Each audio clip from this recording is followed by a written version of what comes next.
ರಾಯಚೂರಿಗೆ ಹೋದಾಗ ನಾವು ಬಾಬಾ ಅಂಬೇಡ್ಕರ್ ಹಾಸ್ಟೆಲ್ ರಾತ್ರಿ 8 ಗಂಟೆಗೆ, ನೆನ್ನೆ ಹೋದಾಗ ರಾತ್ರಿ 8 ಗಂಟೆ ನುಗ್ಗಿಬಿಟ್ಟು ಹಾಸ್ಟೆಲ್ಗೆ. ಆ ಮಕ್ಕಳು ಊಟ ತಿಂತಾ ಇಲ್ಲ. ನನಗೆ ಹೊಟ್ಟೆ ಉರಿದಾಯ್ತು. ಟ್ಯಾಕ್ಸ್ ಪೇಯರ್ಸ್ ನಾವು. ನಿಮ್ಮದು ಟ್ಯಾಕ್ಸ್ ಕಟ್ ಮಾಡ್ತಾರೆ, ರೈತರು ಟ್ಯಾಕ್ಸ್ ಕಟ್ಕೊಳ್ತಾರೆ. ಅದರಲ್ಲಿ ನಾವು ಜನಗಳಿಗೆ ಹಾಸ್ಟೆಲ್ಗಳಿಗೆ ಊಟ ಎಲ್ಲ ಕೊಡ್ತೀವಿ, ಮಕ್ಕಳಿಗೆ ಬಡ ಮಕ್ಕಳಿಗೆ ಕೊಡ್ಬೇಕು ಅಂತ.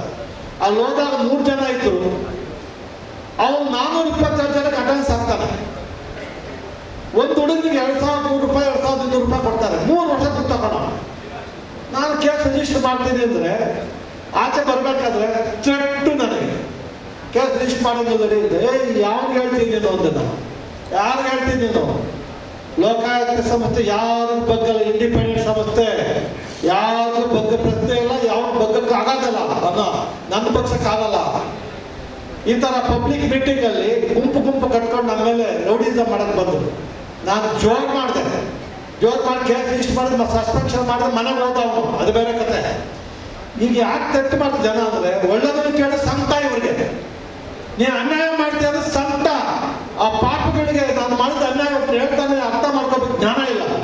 ಎಲ್ಲ ಇನ್ಫ್ಲೂಯೆನ್ಸ್, ಯಾವ ಇನ್ಫ್ಲೂಯೆನ್ಸ್ ನಡೆಯಲ್ಲ. ತೆಟ್ಟು ಕೊನೆಗೆ ನಿಮ್ ನಗ್ತೀರ, ಜಡ್ಜಿದಾಗಿ ಪ್ರಾಬ್ಲಮ್ ಇಲ್ಲ. ಇಲ್ಲಿ ಬಂದ ಮೇಲೆ ನಾನೇ ಟ್ರೈನಿಂಗ್ ಹೋಗಿ 1 ತಿಂಗಳು ಟ್ರೈನಿಂಗ್ ಹೋಗಿ ಪಿಸ್ತೂಲ್ ತಗೊಂಡಿದ್ದೀನಿ. ಇವಾಗ 10 ರೌಂಡ್ ಪಿಸ್ತೂಲ್ ಇಟ್ಕೊಂಡು ಸ್ವಲ್ಪ ಆತ್ಮರಕ್ಷಣೆಗೆ. ಧರ್ಮಸ್ಥಾಪನೆ ಮಾಡ್ಬೇಕಾದ್ರೆ ಶ್ರೀಕೃಷ್ಣ ಚಕ್ರ ಇಟ್ಕೊಂಡಿದ್ದ, ಆಂಜನೇಯ ಗದೆ ಇಟ್ಕೊಂಡಿದ್ದ, ತ್ರಿಶೂಲ ಈಶ್ವರ ಇಟ್ಕೊಂಡಿದ್ದ, ಎಲ್ಲ ದೇವತೆಗಳು ಆಯುಧ ಇಟ್ಕೊಂಡಿದ್ದಾರೆ. ಹಂಗೆ ನನಗೂ ಒಂದು ಆಯುಧ ಕೊಟ್ಟಿದ್ದಾರೆ. ಇವಾಗ ಲೈಸೆನ್ಸ್ ತಗೊಂಡು ಎಂಟೈರ್ ಸ್ಟೇಟ್ ಎಲ್ಲೋದು ಅದು ಇರಬೇಕು ಅಂತ. ಸದ್ಯಕ್ಕೆ ಇವಾಗಿಲ್ಲ. ನೀವೆಲ್ಲ ನಮ್ಮವ್ರು ಏನು ತೊಂದರೆ ಇಲ್ಲ ಅಂತ ಬಂದಿದ್ದೀವಿ.